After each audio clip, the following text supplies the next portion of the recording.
the injuries and how challenging it's been, have you achieved what you wanted to this autumn in terms of the development of the side?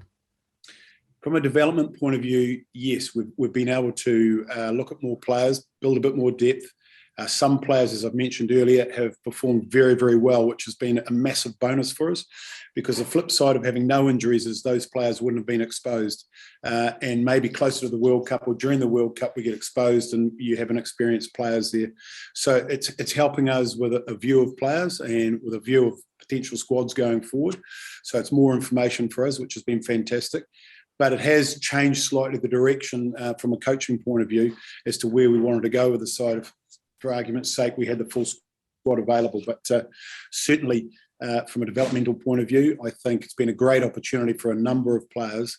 And on the whole, they've acquitted themselves very well. A similar kind of autumn campaign last year set you up pretty well for the Six Nations in the end. Does it feel like the last few weeks have worked in a similar way for you? Yeah, it has been. And I guess going through that experience last year for a new coaching group and players and some of them new young players, they've got that to fall back on. And I think it has helped us, because if you look at the opposition we've played in 3 big games in a row like this and now a 4th, it has been tougher in terms of the opponents and the frequency of them than it was last autumn. So I think we've learned a lot of lessons from that autumn. And yeah, we just don't want to have to keep learning lessons. So we're hoping that next autumn we'll be a lot stronger in terms of availability for selection, and we'd dearly love to play with a full squad and with the experience and backup of the players that are playing now. And just finally, can I ask about for your take on World Rugby's verdicts with Rassie Erasmus and sort of the relationship between feedback being given to referees and how that's been handled? Do you think the right stance has been taken there? I haven't been looking into it, to be quite honest. We have a protocol that we deal with the referees for this particular competition. It was we all sat in on a briefing, and I think it worked really, really well. And I speak to Joel Jute every week, as the other coaches do probably. We have an avenue to send in clips and discuss things that are happening in games or what we think might be coming up. And I like the exercise personally, and we get to speak to the referee early in the week so that we can change things if there are things in our game that we need to change. So, look, I think we've got a system there that works, but it may not work for everybody. I can't comment on others. Thank you. Hi Wayne, Will here. Just before I get on to some other topics, on that note, do you think that Rassie overstepped the mark with the manner in which he highlighted his concerns?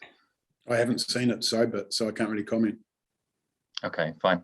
On the injury side of things, this is now the second time, I think, this calendar year where you've had about 20 guys out. There was another occasion in the Six Nations. When you look at it more widely, do you think it's more than just bad luck? Is there something that you can change in the system there? Are the guys getting too much rugby, too little? Is there an S&C thing there, or is it just purely loads of bad luck happening at once? No, I think we definitely look at those things, and after each campaign we review it. We spend a bit of time, we have a break, and then we come back together as heads of department, and we go through everything that we had to deal with in the competition. And one will be from a medical perspective, strength and conditioning, and we've got some of the world's best, in my opinion, in those areas. So look, we'll go through that. But if you look at some of the injuries, they're just the unfortunate nature of the game, and you can have bad luck. It's such a brutal sport these days. The players are bigger, faster, fitter, stronger.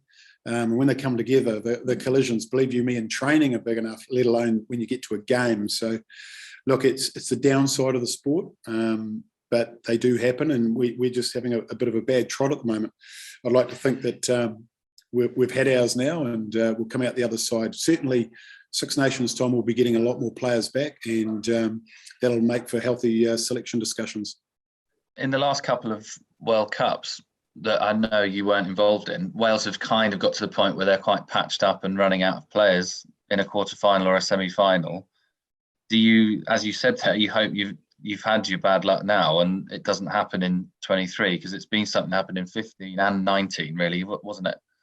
Yeah, it has. And if you look at the side that was selected and played against South Africa, you've got to say that they put in a fantastic effort.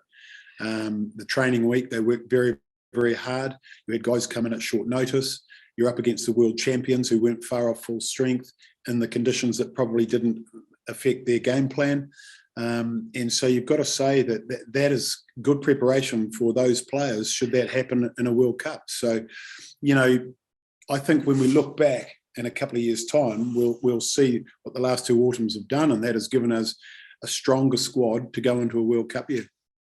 Just the last one, and this is by no means meant to disrespect the teams that are playing on the weekend, but do you feel like a test loses something where both Wales and Australia can't pick the best teams they want to put out there, aside from the reality of the brutal nature of games and stuff like that? Does the spectacle decrease in the fact that it's basically not the best version of both teams on Saturday? Look, I think that's on the peripheral. You're going to get people that say that. They say that about derby matches if they're played when internationals are on. But look, I can assure you that within the team environment, both in the Australian changing room and the Welsh changing room, there are young men that are pulling on their jersey and representing their country. It's something they've dreamed about doing. And whether it's Australia with 1 or 2 injuries or 5 injuries and vice versa, players don't really give.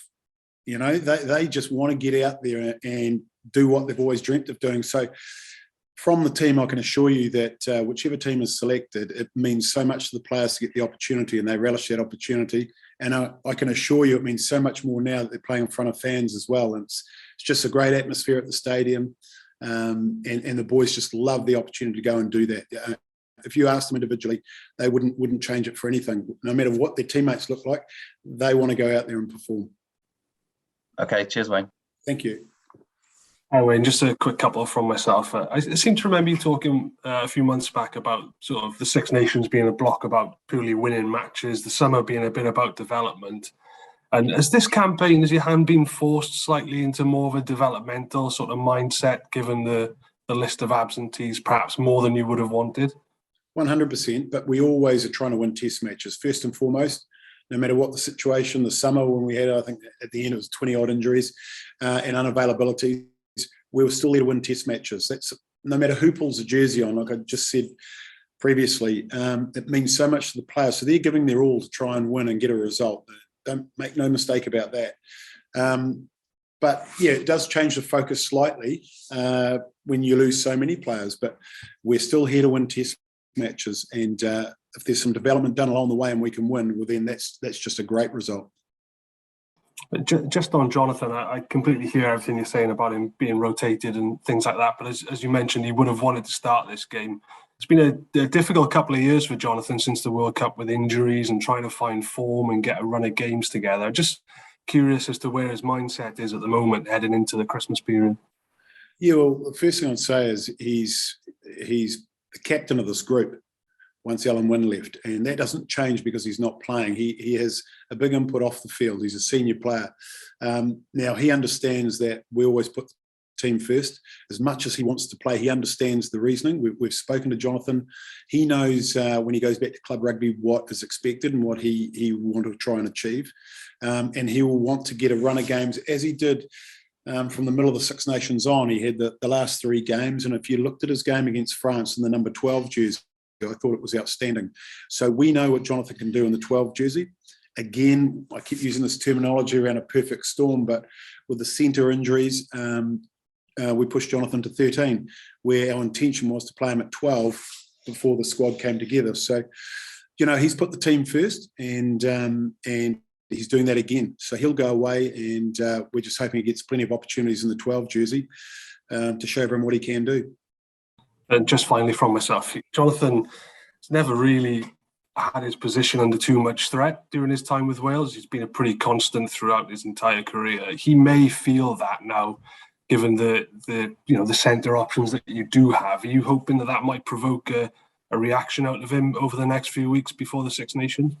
Well, I can't speak on his behalf, but what I can tell you is that we've had conversations.